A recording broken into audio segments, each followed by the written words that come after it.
Please आइए। आपके लिए मैं 2 लाइन कहना चाहूंगी, चूंकि आप हमारे शहर में आई हैं और ये मेरा गांव है ढाका, जहां मैं रहती हूँ, और मैंने अजन आकर ही वर्क शुरू किया और उसके बाद फिर आप लोगों से मुलाकात हुई, आप लोगों का और हमारे दर्शकों का आशीर्वाद मिला। तो आपके लिए मैं कहना चाहूंगी कि एक युग के बाद, क्योंकि इन्हें तो आप सामने से बड़ा कम नजर आती हैं, शायद ही मुझे लगता है साल 2 साल या 5 साल में एक आध बार मुलाकात होती होगी, तो एक युग के बाद शब-ए-गम की ये सहर देखी है और इन्होंने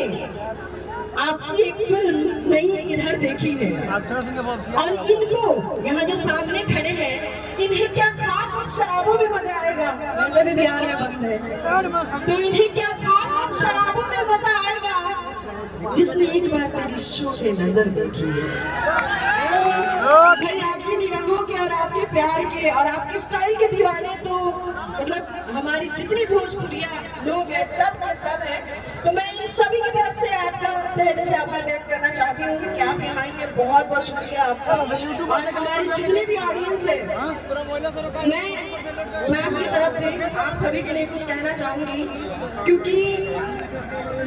इसलिए क्योंकि आज का जो ये बहुत ही स्पेशल है। तो अगर मैं नजर ना आऊं तो